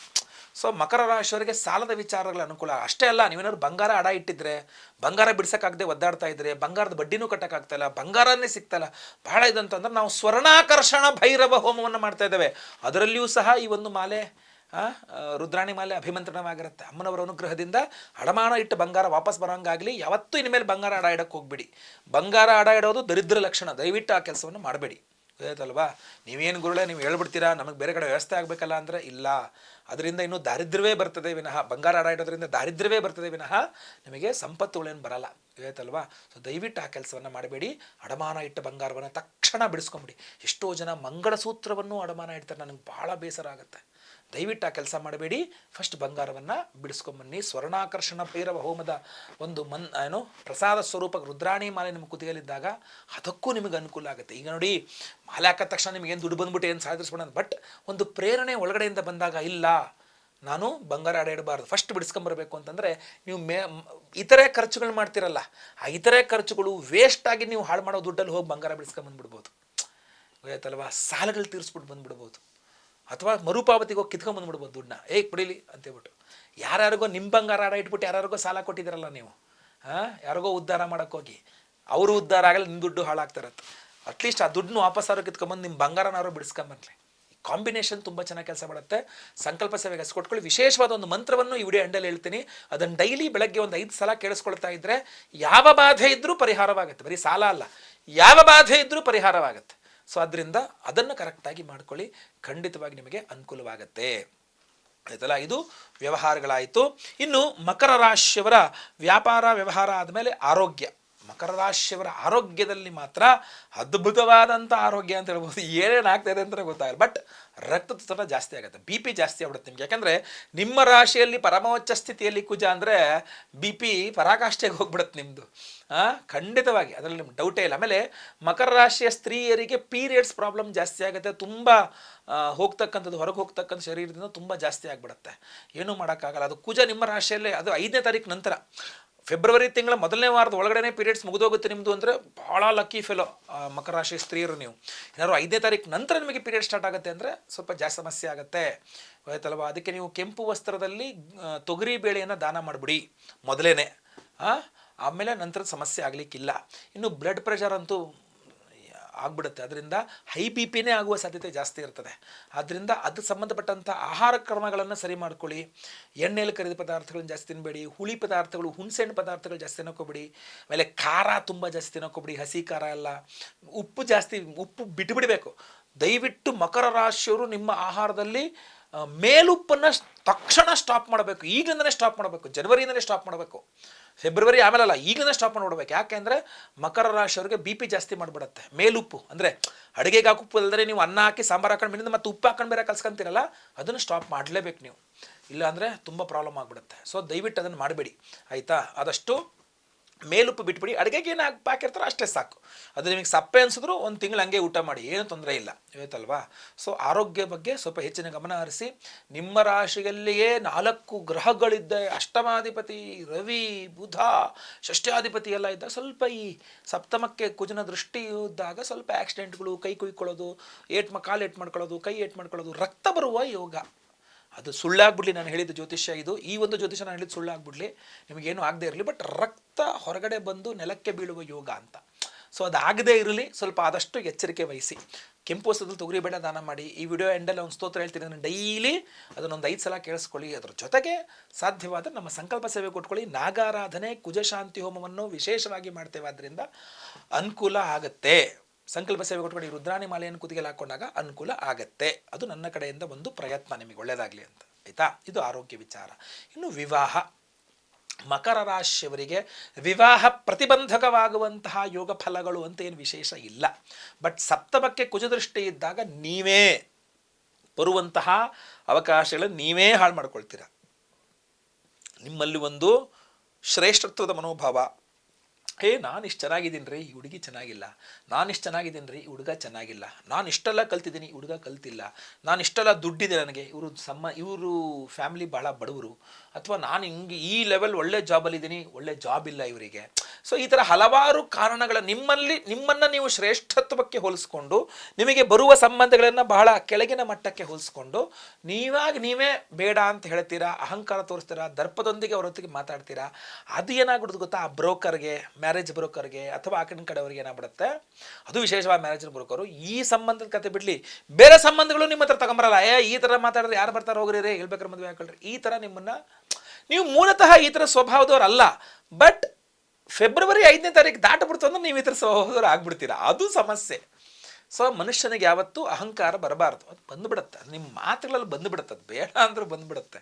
ಏನೋ ಮಾತಾಡೋಕೆ ಹೋಗ್ತೀರಾ, ಎದುರುಗಡೆ ಇರೋರಿಗೆ ನೀವು ನಿಮ್ಮ ದುಡ್ಡಿನ ಬಗ್ಗೆ ಮಾತಾಡ್ತಾ ಇದ್ದೀರಾ ಅಂತ ಅನ್ಸ್ಬಿಡುತ್ತೆ, ನಿಮ್ಮ ಶ್ರೀಮಂತಿಕೆ ಬಗ್ಗೆ ನೀವು ಹೊಗಳ್ಕೊಳ್ತಾ ಇದ್ದೀರಾ ಅಂತ ಅನ್ಸ್ಬಿಡುತ್ತೆ, ನಿಮ್ಮ ಉದ್ಯೋಗ ಏನೋ ದೊಡ್ಡ ಉದ್ಯೋಗ ನಿಮ್ಮದು ಅಂತ ಅನ್ನೋ ರೀತಿಯಲ್ಲಿ ನೀವು ಮಾತಾಡ್ತೀರಾ ಅಂತ ಎದುರುಗಡೆಯವ್ರಿಗೆ ಅನ್ಸ್ಬಿಡುತ್ತೆ. ಎದುರುಗಡೆಯವ್ರಿಗೆ ಏನು ಅನ್ಸ್ಬಿಡುತ್ತೆ ಅನ್ನೋಂಥದ್ದು ನಿಮ್ಮ ಕೈಲಿ ಇಲ್ವಲ್ಲ. ಸೊ ನೀವು ಮಾತು ಕಂಟ್ರೋಲ್ ಮಾಡ್ಕೋಬೇಕಷ್ಟೇ, ಇನ್ನೇನು ಮಾಡೋಕ್ಕಾಗಲ್ಲ. ಒಳ್ಳೆಯದಾಗಲಿ. ಅದಕ್ಕೆ ನಾನು ಈ ಜನವರಿ 25 ಗುರುವಾರ ನಾವು ಎಲ್ಲ ಹೋಮಗಳು ಮಾಡೋದು ಅದಕ್ಕೋಸ್ಕರನೇ. ಸರ್ಪದೋಷದಿಂದ ನಿಮಗೆ ಮದುವೆ ಆಗ್ತಾ ಇಲ್ವ, ನಾವು ಆಶ್ಲೇಷ ಬಲಿ ಪೂಜೆ ಸರ್ಪಶಾಂತಿ ಹೋಮವನ್ನು ಮಾಡ್ತಾ ಇದ್ದೇವಲ್ಲ, ಅದು. ಇನ್ನು ನೆಕ್ಸ್ಟು ಆಲ್ರೆಡಿ ಮದುವೆ ಆಗಿರತಕ್ಕಂಥವ್ರಿಗೆ ದಾಂಪತ್ಯದಲ್ಲಿ ಕಲಹಗಳನ್ನು ಕೊಡ್ತಾನಲ್ಲ, ಸಪ್ತಮಕ್ಕೆ ಕುಜದೃಷ್ಟಿ ಇದ್ದಾಗ ಗಂಡ ಹೆಂಡಿರ ಜಗಳ ಉಂಡು ಮಲಗುವ ತನಕ ಮುಗಿದೋಗ್ಬಿಡ್ಬೇಕದು. ಆದರೆ ನೀವು ಮಕರ ರಾಶಿಯವರು ಕ್ಯಾರಿ ಮಾಡ್ತೀರಾ, ಅದನ್ನು ಮಲಗದ ಮೇಲೆ ಕೂಡ ಕ್ಯಾರಿ ಮಾಡ್ತೀರಾ, ನಾನು ಮಾತಾಡಲ್ಲ ಅಂತ ಆ ಕಡೆ ಮುಖ ಹಾಕೊಂಡು ಮಲ್ಕೊಳ್ಳೋದು. ನಿಮ್ಮ ಬಾಳ ಸಂಗಾತಿ ಗಂಡಾಗಲಿ ಹೆಂಡತಿ ಆಗಿರಲಿ, ಜಾಸ್ತಿ ಎಲ್ಲ ನೈಸ್ ಮಾಡೋಕ್ಕೆ ಬರಲ್ಲ ನಿಮ್ಗವರು, ಆಯ್ತಲ್ವಾ. ಸೊ ನೀವು ಒಂದು ಮೆಟ್ಲಾರು ಇಳಿದ್ರೆ ಅವ್ರು ಒಂದು 2 ಮೆಟ್ಲು ಇಳಿತಾರೆ. ನೀವು ಒಂದು ಮೆಟ್ಲನ್ನು ಇಳಿದಿಲ್ಲ ಅಂದ್ರೆ ಅವರು ಯಾಕೆ ಅವರು ಇದು ಮಾಡಲ್ಲ. ಸೊ ಆದ್ದರಿಂದ ಸ್ವಯಂಕೃತ ಅಪರಾಧದಲ್ಲಿ ದಾಂಪತ್ಯ ಹಾಳು ಮಾಡ್ಕೊಳ್ತೀರಾ ಅಂತ ಕಂಡು ಬರ್ತಾ ಇದೆ. ಅದು ಆಗದಂತೆ ನೋಡ್ಕೊಳ್ಬೇಕು, ಆಯ್ತಲ್ವಾ. ಆಮೇಲೆ ನಿಮ್ಮ ಬಾಳ ಸಂಗಾತಿಗೆ ನಿಮಗೆ ತುಂಬ ಕೋಪ ಬಂದಿದೆ ಅಂತ ಅನ್ಸ್ಬಿಡುತ್ತೆ. ಅವ್ರಿಗೆ ತುಂಬ ಸಿಟ್ಟು ಮಾಡ್ತಾ ಇದ್ದಾರೆ ರೀ ನಮ್ಮ ಯಜಮಾನ್ರಿ ಈ ಮಧ್ಯೆ. ಯಾಕೋ ಫೆಬ್ರವರಿ 5ನೇ ತಾರೀಕು ನಂತರ ಸಿಕ್ಕಾಪಟ್ಟೆ ಸಿಟ್ಟು, ಏನೇ ಮಾಡಿದ್ರು ಮೂಗ್ ಮೇಲೆ ಸಿಟ್ಟು, ಸರಿಯಾಗಿ ಮಾತಾಡಲ್ಲ, ಮಾತಾಡ್ಸ್ರು ಗುರ್ರ ಅಂತಾರೆ, ಯಾಕೆ ಅಂತ ಅರ್ಥ ಆಗಲ್ಲ ಅನ್ನುವ ಮಾತುಗಳು ನಿಮ್ಮ ಬಾಳ ಸಂಗಾತಿ, ಹೆಂಡತಿ ಅದ್ರ ಗಂಡ ಹೆಂಡತಿ, ಸೊ ಅವ್ರಿಗಾಗುವ ಸಾಧ್ಯತೆ ಜಾಸ್ತಿ. ಈ ಮಾತುಗಳು ಆಡ್ತಾರೆ ಅವರು, ಅದರಿಂದ ಸಹ ದಾಂಪತ್ಯ ಸ್ವಲ್ಪ ದೂರ ಹೋಗುತ್ತೆ. ಇನ್ನು ತೀರಾ ಗ್ರಹಚಾರ ಹಾಳಾಗಿರ್ತಕ್ಕಂಥವ್ರಿಗೆ ಡೈವರ್ಸ್ ತನಕ ಹೋದ್ರು, ಆದರೆ ಅವ್ರವ್ರ ವೈಯಕ್ತಿಕ ಜಾತಕ, ಅದು ಗೋಚಾರ ಫಲ ಅಂತಲ್ಲ, ಹೋದರೂ ಆಶ್ಚರ್ಯ ಇಲ್ಲ ಅಂತ. ಬಟ್ ಎಲ್ಲ ಕೂತು ಮಾತಾಡಿದ್ರೆ ಎಲ್ಲ ಸರಿ ಮಾಡಬಹುದು. ದೇವತಾರಾಧನೆ ಪ್ರಸಾದ ಹಣೆಯಲ್ಲಿರಬೇಕು, ಕುತ್ತಿಗೆಯಲ್ಲಿರಬೇಕು, ಎಲ್ಲ ಒಳ್ಳೆಯದೇ ಆಗ್ತದೆ, ಏನು ಟೆನ್ಷನ್ ಮಾಡ್ಕೊಳ್ಳೋ ಅವಶ್ಯಕತೆ ಇಲ್ಲ, ಕೂತು ಮಾತಾಡಬೇಕಷ್ಟೇ, ಗೊತ್ತಾಯ್ತಲ್ವಾ. ಒಳ್ಳೆಯದಾಗಲಿ. ನೆಕ್ಸ್ಟ್ ಸಂತಾನಕ್ಕೋಸ್ಕರ ಪ್ರಯತ್ನ ಮಾಡ್ತೀರಾ ಅಂತಂದರೆ 13ನೇ ತಾರೀಕು ಒಳಗಡೆ ಪ್ರಯತ್ನ ಮಾಡಿ, 13ನೇ ತಾರೀಕು ನಂತರ ಪ್ರಯತ್ನ ಮಾಡಬೇಡಿ. ಬಟ್ ಮಾಡುವ ಪ್ರಯತ್ನ ಯಶಸ್ವಿಯಾಗುವ ಸಾಧ್ಯತೆ ಜಾಸ್ತಿ ಇದೆ. ಈ ದಾಂಪತ್ಯ ಕಲಹಗಳು ಸ್ವಲ್ಪ ನೀವು ಅಹಂಕಾರವನ್ನು ತಗ್ಗಿಸ್ಕೊಂಡು ನೀವು ಮಾಡಿದ್ರೆ ಸಂತಾನಕ್ಕೆ ಪ್ರಯತ್ನ ಮಾಡ್ಬೋದು. 13ರ ನಂತರ ಪ್ರಯತ್ನ ಮಾಡಬೇಡಿ. ಅದಕ್ಕೆ ಅನುಕೂಲ ಆಗಲಿ ಅಂತ ನಾವು ಸಂತಾನ ಗೋಪಾಲ ಹೋಮವನ್ನು ಮಾಡ್ತಾ ಇದ್ದೇವೆ. ಸರ್ಪಶಾಪಾತ್ ಕುಲಕ್ಷಯ, ಸರ್ಪಶಾಪದಿಂದ ಮಕ್ಕಳಾಗಲ್ಲ ಅಂತ, ಅದರಿಂದ ನಾವು ಸರ್ಪಶಾಂತಿ ಹೋಮವನ್ನು ಮಾಡಿ ಸಂತಾನ ಗೋಪಾಲ ಕೃಷ್ಣ ಹೋಮವನ್ನು ಮಾಡ್ತಾ ಇದ್ದೇವೆ. ಮಕ್ಕಳು ಆಲ್ರೆಡಿ ಇದೆ ಸಾರ್, ನಮಗೆ ಮಕರ ರಾಶಿಯವರು ಮಕ್ಕಳಿಗೆ ಒಳ್ಳೇದಾದರೆ ಸಾಕು, ಒಬ್ಬರು ಮಕ್ಕಳು ಹೇಳಿದ ಮಾತು ಕೇಳ್ತಾ ಇಲ್ಲ, ತುಂಬ ಹಠ ಮಾಡ್ತಾ ಇದ್ದಾವೆ, ಹಂಗೆ ಅಂತ ಮಕ್ಕಳ ಬಗ್ಗೆ ಏನಾದ್ರು ನಿಮಗೆ ಒಂದಿಷ್ಟು ಅಭಿಪ್ರಾಯಗಳು ಅಥವಾ ಮಕ್ಕಳೇನೋ ತುಂಬ ಕಷ್ಟಪಡ್ತಾ ಇದ್ದಾವೆ ಅನ್ನುವ ದುಃಖ ನಿಮ್ಮಲ್ಲಿದೆ ಅಂದರೆ ನಾವು ಸಂತಾನ ಗೋಪಾಲ ಹೋಮ ಮಾಡಿದ ಭಸ್ಮ ಇದೊಂದು ಏನು ಇದನ್ನು ರುದ್ರಾಣಿ ಮಾಲೆಯನ್ನು ಅವ್ರ ಕುತ್ತಿಗೆಯಲ್ಲಿ ಹಾಕ್ಬಿಡಿ, ಖಂಡಿತ ಅವರು ಅನುಕೂಲವಾಗಿ ಒಳ್ಳೆ ರೀತಿಯಲ್ಲಿ, ಯಾಕೆಂದರೆ ಸಂತಾನ ಗೋಪಾಲಕೃಷ್ಣ ಹೋಮವನ್ನು ಮಾಡಿ ಅಭಿಮಂತ್ರಣೆ ಮಾಡಿದ್ದು ನಾಗಾರಾಧನೆಯಲ್ಲಿ ಅಭಿಮಂತ್ರಣೆ ಮಾಡಿದ ಮಾಲೆ ಆಗಿರುತ್ತೆ. ಈ ವಿಡಿಯೋ ಎಂಡಲ್ಲಿ ನಮಗೆ ಎಲ್ಲ ವಿಚಾರ ಬಿಡಿಸಿ ಹೇಳ್ತೇನೆ ಏನೇನು ಹೋಮ ಮಾಡ್ತಾ ಇದ್ದೇವೆ ಅಂತ. ನೆಕ್ಸ್ಟ್, ನಿಮ್ಮ ಆರ್ಥಿಕತೆ ಯಾವ ರೀತಿಯಲ್ಲಿರುತ್ತೆ ಅಂತ. ನಿಮ್ಮ ಆರ್ಥಿಕತೆ ಶುಕ್ರ ಕುಂಭರಾಶಿಗೆ ಹೋಗೋದಿಲ್ಲ, ನಿಮ್ಮ ರಾಶಿಯಲ್ಲೇ ಇರ್ತಾನೆ, ಮಕರದಲ್ಲೇ ಇರ್ತಾನೆ, ಅದರಿಂದ ಚೆನ್ನಾಗಿರುತ್ತೆ ಅಂತಲೇ ಹೇಳಬೇಕು. ಬಟ್ ಧನಾಧಿಪತಿ ಧನಸ್ಥಾನದಲ್ಲಿದ್ದರೂ ಅಷ್ಟಮಾಧಿಪತಿ ಅಲ್ಲಿಗೆ ಬಂದ್ಬಿಡ್ತಾನೆ. ಶನಿ ಹಾಗೂ ರವಿಯ ಯುತಿ ಇದೆಯಲ್ಲ, ಇದು ಒಂದಿಷ್ಟು ಏನೋ ಆರೋಗ್ಯದ ವಿಚಾರವಾಗಿ ದುಡ್ಡು ಹಾಳು ಮಾಡುತ್ತೆ. ಅಂದರೆ ಹಾಸ್ಪಿಟಲೈಸೇಷನ್ ಖರ್ಚುಗಳು, ವೈದ್ಯಕೀಯ ಖರ್ಚುಗಳನ್ನು ಜಾಸ್ತಿ ಮಾಡಿಬಿಡುತ್ತೆ. ರವಿ ಶನಿಯ ಯುತಿ ನಿಮ್ಮ ದ್ವಿತೀಯದಲ್ಲಿ ಕುಟುಂಬ ಸ್ಥಾನದಲ್ಲಿ ಆದರೆ ನೀವು ಚೆನ್ನಾಗೇ ಇದ್ದರು, ನಿಮ್ಮ ಫ್ಯಾಮಿಲಿ ಯಾರಿಗೋ ಹುಷಾರಿಲ್ಲ, ಅವ್ರಿಗೊಂದು ಸ್ಕ್ಯಾನಿಂಗ್ ಮಾಡಿಸ್ಕೊಂಬಂದ್ರಿ, ಅವ್ರಿಗೊಂದು ಯಾವುದೋ ಮೆಡಿಸಿನ್ಸ್ ತಗೊಂಡ್ರಿ, ಅವ್ರಿಗೆ ಯಾವುದೋ ಆಪ್ರೇಷನ್ ಮಾಡಿಸಿದ್ರಿ, ಅವ್ರಿಗೆ ಯಾವುದೋ ಟ್ರೀಟ್ಮೆಂಟ್ ಕೊಡಿಸಿದ್ರಿ, ಅವ್ರಿಗೆ ಯಾವುದೋ ಡಾಕ್ಟರ್ ಹತ್ರ ಕರ್ಕೊಂಡು ಹೋಗಿದ್ರಿ, ಹೀಗೆ ಫ್ಯಾಮಿಲಿಗೋಸ್ಕರ ನೀವು ಒಂದಿಷ್ಟು ದುಡ್ಡನ್ನು ಖರ್ಚು ಮಾಡಿಸುತ್ತೆ ಸ್ಪಷ್ಟ. ಜೊತೆಗೆ ಷಷ್ಠ್ಯಾಧಿಪತಿನೂ ಅಲ್ಲಿಗೆ ಹೋಗ್ತಾನೆ. ಅಲ್ಲಿಗೆ ಬುಧ ಗ್ರಹ ಕುಂಭರಾಶಿ 19ನೇ ತಾರೀಕು ನಂತರ ಸಾಲ ಮಾಡಿಸ್ಬಿಟ್ಟಾದರೂ ಮಾಡಿಸುತ್ತೆ. ಫಸ್ಟ್ 19ನೇ ತಾರೀಕು ತನಕ ನಿಮ್ಮ ದುಡ್ಡು ಹಾಳು ಮಾಡಿದ್ರೆ ನಂತರ ಸಾಲ ಮಾಡಿಸಿ ದುಡ್ಡು ಹಾಳು ಮಾಡುತ್ತೆ. 13 ನಂತರ ಸ್ಟಾರ್ಟ್ ಆಗುತ್ತೆ ಇದು. 13ನೇ ತಾರೀಕು ನಂತರ ಫ್ಯಾಮಿಲಿಯಲ್ಲಿ ಒಬ್ಬರಿಗೆ ಹುಷಾರಿಲ್ಲ, ಅವ್ರಿಗೋಸ್ಕರ ಇದು ಮಾಡುವಂತ. 19ನೇ ತಾರೀಕು ನಂತರ ಸಾಲ ಮಾಡಿಬಿಟ್ಟಾರು ಮಾಡು ಅನ್ನೋದು ಹಂಗಾಗುತ್ತೆ. 19ರ ಒಳಗಡೆ ಇದೆಲ್ಲ ಕ್ಲಿಯರ್ ಆಗಿಬಿಟ್ರೆ ಸಾಲ ಮಾಡೋಕ್ಕೇನಾದ್ರು ಇರಲ್ಲ ಅಟ್ಲೀಸ್ಟ್. ಅದಕ್ಕೋಸ್ಕರ ನಾವು ಋಣಬಾಧ ಪರಿಹಾರ ಹೋಮವನ್ನೇ ಮಾಡ್ತಾ ಇರ್ತಕ್ಕಂಥದ್ದು, ಆಯ್ತಲ್ವಾ? ಸೊ ಖಂಡಿತ ಆ ಸಂಕಲ್ಪ ಸೇವೆ ನಿಮಗೆ ಅನುಕೂಲ ಮಾಡಿಕೊಡಲಿ. ಜೊತೆಗೆ ಭೂಮಿ ಸಂಬಂಧಿತವಾದಂಥ ವ್ಯವಹಾರಗಳು, ಪಿತ್ರಾರ್ಜಿತ ಆಸ್ತಿ ವ್ಯವಹಾರಗಳು ಎಲ್ಲ 19ರ ಒಳಗೆ ಮುಗಿಯೋಂಗೆ ನೋಡ್ಕೊಳ್ಳಿ. ನೀವು ಭೂಮಿ ಖರೀದಿ ಮಾಡೋಂಗಿದ್ರು, ಭೂಮಿ ಮಾರಾಟ ಮಾಡೋಂಗಿದ್ರು, ಏನೇ ಮಾಡಿದ್ರು ನಿಮಗಾಗತ್ತೆ. ಟೆನ್ಷನ್ನೇ ಮಾಡ್ಕೊಂಬಿಡಿ, ತುಂಬ ಚೆನ್ನಾಗಾಯಿತು. ವಿವಾಹಿತ ಮಕರ ರಾಶಿಯ ಸ್ತ್ರೀಯರಿಗೆ ತವರು ಮನೆಯಿಂದಲೂ ಸಹ ಭೂಮಿ ಬರುವಂತಹ ಯೋಗ ಫಲ ತುಂಬ ಚೆನ್ನಾಗಿದೆ ಫೆಬ್ರವರಿ ತಿಂಗಳಲ್ಲಿ. ಸೊ ದುಡ್ಡು ಬೇಕಾದ್ರೂ ದುಡ್ಡು ಬರುತ್ತೆ, ಭೂಮಿ ಬೇಕಾದ್ರೆ ಭೂಮಿ ಬರುತ್ತೆ. ನಾನು ಭೂಮಿಯನ್ನೇ ತಗೊಳ್ಳಿ ಅಂತ ಹೇಳ್ತೇನೆ. ನೀವು ಭೂಮಿಯನ್ನೇ ತಗೊಂಡ್ರೆ ಒಳ್ಳೆ ಭೂಮಿ ಸಿಗುತ್ತೆ ನಿಮಗೆ. ನಾಳೆ ದಿವಸ ನೀವು ಜಾಸ್ತಿ ರೇಟಿಗೆ ಮಾರ್ಕೋಬೋದು ಅಥವಾ ನೀವೇ ಅಲ್ಲಿ ಹೋಗಿ ಇರ್ಬೋದು. ತುಂಬ ಚೆನ್ನಾಗಿ ಅನುಕೂಲ ಆಗುತ್ತೆ. ಭೂಮಿಯನ್ನೇ ತಗೊಳ್ಳಿ, ಬೇರೆ ಏನೋ ಹೋಗಬೇಡಿ. ನನ್ನ ನಿಮಗೆ ಸಜೆಷನ್ ನಾನು ನಿಮಗೆ ಕೊಡ್ತಕ್ಕಂಥದ್ದು. ನೆಕ್ಸ್ಟ್, ಈ ಮಕರ ರಾಶಿಯವರಿಗೆ ಈ ಒಂದು ಫೆಬ್ರವರಿ ತಿಂಗಳಲ್ಲಿ ಸಾಫ್ಟ್ವೇರ್ ಇಂಜಿನಿಯರ್ಗಳು, ಹೋಟೆಲ್ ಇಂಡಸ್ಟ್ರಿ, ಆಮೇಲೆ ಎಲೆಕ್ಟ್ರಿಕ್ಸ್ ಆ್ಯಂಡ್ ಎಲೆಕ್ಟ್ರಾನಿಕ್ಸ್ ರಿಪೇರಿ ಅಥವಾ ಸೇಲ್ಸು, ಆಮೇಲೆ ಪೊಲೀಸಲ್ಲಿದ್ದರೆ ಸರ್ಕಾರಿ ದೊಡ್ಡ ದೊಡ್ಡ ಪೊಲೀಸೇ ಆಗಿರಬೇಕು, ಅಥವಾ ಇವರು ಏನೋ ನಮ್ಮ ಸೈನಿಕ ವೃತ್ತಿ ಎಲ್ಲರಿಗೂ ಅದ್ಭುತವಾಗಿರುತ್ತೆ. ನೀವು ಅಡುಗೆ ಭಟ್ಟ ವೃತ್ತಿ ಮಾಡಿದ್ರು ತುಂಬ ಚೆನ್ನಾಗಿರುತ್ತೆ, ಬೆಂಕಿ ಮುಂದೆ ಮಾಡುವಂಥ ಕೆಲಸ, ಎಲೆಕ್ಟ್ರಿಸಿಟಿ ಮುಂದೆ ಮಾಡುವಂಥ KBL ಎಲ್ಲ ಕೆಲಸ ಮಾಡೋರು ಸೂಪರ್ ಆಗಿರುತ್ತೆ, ತುಂಬ ಚೆನ್ನಾಗಿರುತ್ತೆ, ಅನುಕೂಲವಾಗುತ್ತೆ. ಒಳ್ಳೆಯ ತಿಂಗಳಿದು. ಇದು ಅಕಸ್ಮಾತ್ ನಾನು ಹೇಳಿದ್ದು ಉಲ್ಟಾ ಅಂದರೆ ನಿಮ್ಮ ವೈಯಕ್ತಿಕ ಜಾತದಲ್ಲಿ ಪ್ರಾಬ್ಲಮ್ ಇದ್ದು ಉಲ್ಟಾ ಆಗಬೇಕು. ಗೋಚಾರ ಫಲ ಚೆನ್ನಾಗಿದೆ. ಸೊ ಏನೇ ಇದ್ರೂ ಸಮಸ್ಯೆ ಪರಿಹಾರವಾಗಲಿ ಅನ್ನುವ ಕಾರಣಕ್ಕೆ ನಾನು ಜನವರಿ 25ಕ್ಕೆ ವಿಶೇಷವಾದ ಪರಿಹಾರವನ್ನು ಮಾಡ್ತಾ ಇದ್ದೇನೆ. ಅದ್ರ ಬಗ್ಗೆ ಈಗ ತಿಳಿಸ್ತೇನೆ. ಅಷ್ಟು ಜೊತೆಗೆ ನಿಮಗೊಂದು ವಿಶೇಷವಾದ ಸ್ತೋತ್ರವನ್ನು ಸಹ ಹೇಳ್ತಾನೆ. ಅದನ್ನು ಪ್ರತಿದಿನ ಮಿನಿಮಮ್ 5 ಸಲ ಕೇಳಿಸ್ಕೊಳ್ಳಿ. ಖಂಡಿತವಾಗಿ ಸಿಂಪಲ್, ಬರೀ ಕೇಳಿಸ್ಕೊಂಡ್ರೆ ಸಾಕು, ಇನ್ನೇನು ಮಾಡೋ ಅವಶ್ಯಕತೆ ಇಲ್ಲ. ಕೇಳಿಸ್ಕೊಳ್ಳಿ, ಒಳ್ಳೆಯದಾಗತ್ತೆ. ನಮ್ಮ ಯಾಗಶಾಲೆಯಲ್ಲಿ ಜನವರಿ 25ನೇ ತಾರೀಕು ಗುರುವಾರ ಬಣದ ಹುಣ್ಣಿಮೆ ಅಂತ ಬಹಳ ವಿಶೇಷವಾದಂಥ ದಿವಸ. ಅವತ್ತಿನ ದಿವಸ ನಮ್ಮ ಯಾಗಶಾಲೆಯಲ್ಲಿ ಬಹಳ ಪ್ರಮುಖವಾಗಿ ಋಣಬಾಧ ಪರಿಹಾರ ಹೋಮ ಅಂತ ಮಾಡ್ತಾ ಇದ್ದೇವೆ. ಅಂದರೆ ಸಾಲಬಾಧೆಗಳನ್ನು, ಋಣಬಾಧೆ ಅಂದರೆ ನೀವು ಸಾಲ ಕೊಟ್ಟಿದ್ದಿರ್ಬೋದು ಅಥವಾ ಸಾಲ ತಗೊಂಡಿದ್ದಿರಬಹುದು, ಸಾಲ ಕೊಟ್ಟಿದ್ದು ಮರಳಿ ವಾಪಸ್ ಬರ್ತಾ ಇಲ್ಲ ಅನ್ನುವ ಚಿಂತೆ ಇದ್ದರೂ ಸಹ, ಅಥವಾ ನೀವೇ ಸಾಲ ತಗೊಂಡಿದ್ದು ತೀರ್ಸ್ಲಿಕ್ಕಾಗ್ತಾ ಇಲ್ಲ, EMI ಕಟ್ಟಕ್ಕಾಗ್ತಾ ಇಲ್ಲ, ಫುಲ್ಲು ಟೆನ್ಷನ್ ಆಗಿಬಿಟ್ಟಿದೆ ಅನ್ನುವಂಥದ್ದಿದ್ರೆ ಖಂಡಿತವಾಗಿ ನಾವು ಋಣಬಾಧ ನಿವಾರಕ ಹೋಮ ಅಂತ ಮಾಡ್ತಾ ಇದ್ದೇವೆ. ಅಷ್ಟೇ ಅಲ್ಲ, ಇನ್ನು ಕೆಲವರು ಸಾಲದ ಜೊತೆಗೆ ಬಂಗಾರವನ್ನು ಅಡ ಇಟ್ಬಿಟ್ಟಿರ್ತಾರೆ. ಬಂಗಾರ ಖರೀದಿ ಕೂಡ ಮಾಡಲಿಕ್ಕಾಗದೇ ಇರ್ತದೆ. ಎಲ್ಲೋ ಸೇಟುಗಳ ಅಂಗಡಿಗಳಲ್ಲೋ ಅಥವಾ ಬ್ಯಾಂಕ್ನಲ್ಲೋ ಅಥವಾ ಯಾರ ಕೈನಲ್ಲೋ ಅಡ ಇಟ್ಕೊಂಡು, ಗೊತ್ತಿಲ್ಲದೆ ಎಲ್ಲೋ ಕೂಡ ಎಷ್ಟೊಂದು ಜನ ಅಡ ಇಟ್ಬಿಟ್ಟಿರ್ತಾರೆ. ಗಂಡಂಗೆ ಗೊತ್ತಿಲ್ಲದೆ ಹೆಂಡತಿ ಬಂಗಾರನ ಕೊಟ್ಬಿಟ್ಟಿರ್ತಾಳೆ, ಯಾರಿಗೂ ಏನೋ ವ್ಯವಹಾರಗಳಿಗೆಲ್ಲ ಕೊಟ್ಬಿಟ್ಟಿರ್ತಾಳೆ. ಪರವಾಗಿಲ್ಲ, ಏನೋ ಒಂಚೂರು ಲಾಭ ಆದರೆ ಏನೋ ಒಂಚೂರು ಮನೆಗೆ ಅನುಕೂಲ ಆಗುತ್ತೇನೋ ಅಂತ ಯಜಮಾನ್ರಿಗೂ ಹೇಳಿರಲ್ಲ, ಅಲ್ಲಿ ಹೋಗಿರೋ ಬಂಗಾರ ವಾಪಸ್ ಬರ್ತಾರಲ್ಲ. ಸೊ ಹೀಗೆ ಹಲವಾರು ರೀತಿಯಲ್ಲಿ ಬಂಗಾರಕ್ಕೆ ಸಂಬಂಧಪಟ್ಟಂಥ ಸಮಸ್ಯೆ ಇದ್ದರೆ ನಾವು ಸ್ವರ್ಣಾಕರ್ಷಣ ಭೈರವ ಹೋಮ ಅಂತ ಒಂದು ಹೋಮ ಮಾಡ್ತಾ ಇದ್ದೇವೆ. ಋಣಬಾಧ ನಿವಾರಕ ಹೋಮ, ಸ್ವರ್ಣಾಕರ್ಷಣ ಭೈರವ ಹೋಮ ಬಣದ ಹುಣ್ಣಿಮೆಗೆ ದಿವಸ ಮಾಡ್ತಾ ಇದ್ದೇವೆ. ಒಳ್ಳೆಯ ಕಾಂಬಿನೇಷನ್ ಅದು. ಆಯ್ತಲ್ವಾ? ಹುಣ್ಣಿಮೆ ದಿವಸ ಅಂದರೆ ನೀವು ಸಾಲ ಕೊಟ್ಟಿದ್ದಿರ್ಬೋದು, ಸಾಲ ತಗೊಂಡಿದ್ದಿರಬಹುದು, ಬಂಗಾರ ಅಡ ಇಟ್ಟಿದ್ದಿರಬಹುದು, ಅದು ಬ್ಯಾಂಕಲ್ಲ ಎಲ್ಲೇ ಆಗಿರ್ಬೋದು, ಬಂಗಾರ ಅಡ ಇಟ್ಟಿದ್ದು ಅಥವಾ ಬಂಗಾರ ಕಳ್ಕೊಂಡಿದ್ದಿರ್ಬೋದು, ಅಥವಾ ಬಂಗಾರವನ್ನು ಖರೀದಿ ಮಾಡಬೇಕು ಅನ್ನೋ ಆಸೆ ಇದೆ ಬಟ್ ಆಗ್ತಾ ಇಲ್ಲ ಅನ್ನುವಂಥದ್ದಿರಬಹುದು. ಸ್ವರ್ಣಾಕರ್ಷಣ ಭೈರವ ಸಾಲ ಋಣಬಾಧೆ ಏನೇ ಇದ್ರೂ ಪರಿಹಾರ ಆಗ್ಲಿಕ್ಕೋಸ್ಕರ ನಾವು ಋಣಬಾಧಾ ಪರಿಹಾರ ಹೋಮ. ಇನ್ನು ಸಂತಾನ ಇಲ್ಲದಂತಹ ಮೇಷರಾಶಿಯವರಿಗೆ, ಅಥವಾ ಸಂತಾನ ಇದ್ರೂ ಸಹ ಸಂತಾನದಕ್ಕೆ ಅಭಿವೃದ್ಧಿ ಆಗ್ತಾ ಇಲ್ಲ, ಒಳ್ಳೆಯವ್ರ ವಿದ್ಯೆ ಬುದ್ಧಿ ಏನು ಬರ್ತಾ ಇಲ್ಲ, ಹೇಳಿದ ಮಾತು ಕೇಳ್ತಾ ಇಲ್ಲ, ಈ ಥರದೆಲ್ಲ ಟೆನ್ಷನ್ ಇರ್ತಾವಲ್ಲ, ಅದೆಲ್ಲ ಪರಿಹಾರಕ್ಕೋಸ್ಕರ ಸಂತಾನ ಗೋಪಾಲ ಹೋಮ ಮಾಡ್ತಾ ಇದ್ದೇವೆ. ಗುರು ಶಾಂತಿ ಶನಿ ಶಾಂತಿ ಸಹಿತ ಮಹಾನವಗ್ರಹ ಶಾಂತಿ ಹೋಮವನ್ನು ಮಾಡ್ತಾ ಇದ್ದೇವೆ. ಇದೆಲ್ಲ ಹೋಮಗಳನ್ನು ನಾವು ಜನವರಿ 25ನೇ ತಾರೀಕು ಗುರುವಾರ ಬಣದ ಹುಣ್ಣಿಮೆಯ ದಿವಸ ಮಾಡಿ ನಿಮಗೆ ವಿಶೇಷವಾಗಿ ಪ್ರಸಾದ ಸ್ವರೂಪ ನಾನು ಕುತ್ತಿಗೆಯಲ್ಲಿ ಹಾಕೊಂಡಿರ್ತಕ್ಕಂಥ ಈ ಒಂದು ರುದ್ರಾಣಿ ಮಾಲೆಯನ್ನು ಕೊಡ್ತಾ ಇದ್ದೇವೆ. ಬಹಳ ಚಿಕ್ಕ ಚಿಕ್ಕ ಚಿಕ್ಕ ಚಿಕ್ಕ ಚಿಕ್ಕ ಚಿಕ್ಕ ಬೀಡಿಸಿರ್ತದೆ ಇದು. ರುದ್ರಾಕ್ಷಗೆ ಒಂದು ಫ್ಯಾಮಿಲಿಗೆ ಬರ್ತದೆ ಇದು, ಪರಿವಾರಕ್ಕೆ. ಆದರೆ ಇದು ರುದ್ರಾಣಿ ಅಂತ ಹೇಳ್ಬಿಟ್ಟು ಸ್ತ್ರೀ ಸ್ವರೂಪವಾಗಿ, ಸ್ತ್ರೀ ದೇವತಾ ಸ್ವರೂಪವಾಗಿರ್ತದೆ. ಸೊ ಈ ರುದ್ರಾಣಿ ಮಾಲೆಯ ವೈಶಿಷ್ಟ್ಯತೆ ಏನಪ್ಪಾ ಅಂದ್ರೆ ಋಣಬಾಧಾ ನಿವಾರಕ ಹೋಮ, ಸ್ವರ್ಣಾಕರ್ಷಣ ಭೈರವ ಹೋಮ ಇತ್ಯಾದಿ ವಿಶೇಷವಾದಂತಹ ಹೋಮಗಳು. ಇದನ್ನ ಎನರ್ಜೈಸ್ ಮಾಡಿ ನಿಮಗೆ ಕೊಡ್ತಾ ಇದ್ದೇವೆ. ನೀವು ಇದನ್ನ ಧಾರಣೆ ಮಾಡ್ಕೊಂಡ್ಬಿಡ್ಬೇಕು ಪ್ರತಿಯೊಬ್ಬರು ಸಹ.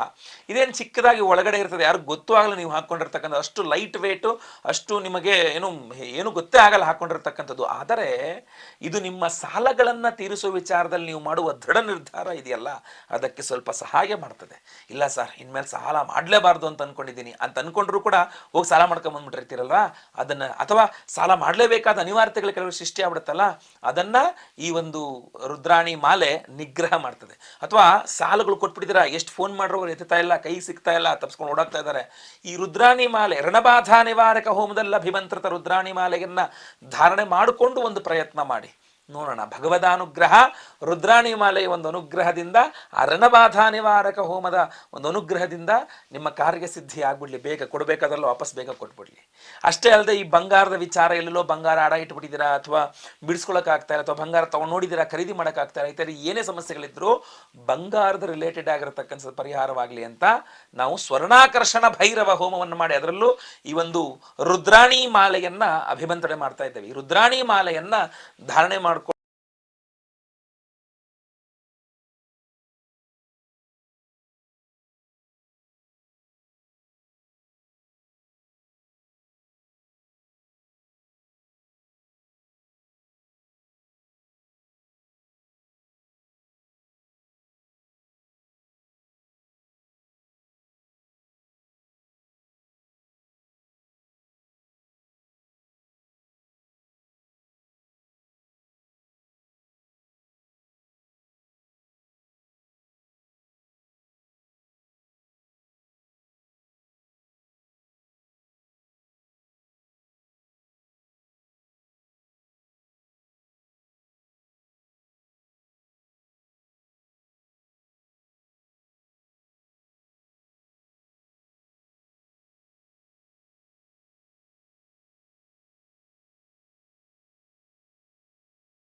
ಓಂ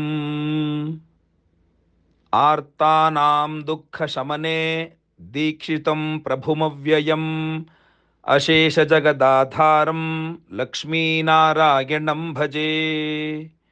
ಓಂ ಅಪಾರ ಕರುಣಾಂಬೋಧಿಂ ಆಪದ್ಬಾಂಧವಮಚ್ಯುತಂ ಅಶೇಷ ದುಃಖ ಶಾಂತ್ಯರ್ಥಂ ಲಕ್ಷ್ಮೀನಾರಾಯಣಂ ಭಜೆ. ಓಂ ಭಕ್ತಾನಾಂ ವತ್ಸಲಂ ಭಕ್ತಿಗಮ್ಯಂ ಸರ್ವಗುಣಾಕರಂ ಅಶೇಷ ದುಃಖ ಶಾಂತ್ಯರ್ಥಂ ಲಕ್ಷ್ಮೀನಾರಾಯಣಂ ಭಜೆ. ಓಂ ಸುಹೃದಂ ಸರ್ವಭೂತಾನಾಂ ಸರ್ವಲಕ್ಷಣ ಸಂಯುತಂ ಅಶೇಷ ದುಃಖ ಶಾಂತ್ಯರ್ಥಂ ಲಕ್ಷ್ಮೀನಾರಾಯಣಂ ಭಜೆ. ಓಂ ಚಿದಚಿತ್ ಸರ್ವಜಂತೂನಾಂ ಆಧಾರಂ ವರದಂ ಪರಂ ಅಶೇಷ ದುಃಖ ಶಾಂತ್ಯರ್ಥಂ ಲಕ್ಷ್ಮೀನಾರಾಯಣಂ ಭಜೆ. ಓಂ ಶಂಖಚಕ್ರಧರಂ ದೇವಂ ಲೋಕನಾಥಂ ದಯಾನಿಧಿಂ ಅಶೇಷ ದುಃಖ ಶಾಂತ್ಯರ್ಥಂ ಲಕ್ಷ್ಮೀನಾರಾಯಣಂ ಭಜೆ. ॐ पीताम्बरधरं विष्णुं विलसत्सूत्रशोभितम् अशेषदुःखशान्त्यर्थं लक्ष्मीनारायणं भजे। ॐ हस्तेन दक्षिणेन यजम् अभयप्रदमक्षरम् अशेषदुःखशान्त्यर्थं लक्ष्मीनारायणं भजे। ॐ यः पठेत् प्रातरुत्थाय लक्ष्मीनारायणाष्टकं विमुक्तः सर्वपापेभ्यः विष्णुलोकं स गच्छति इति श्रीलक्ष्मीनारायणाष्टकं सम्पूर्णं। हरिः ॐ।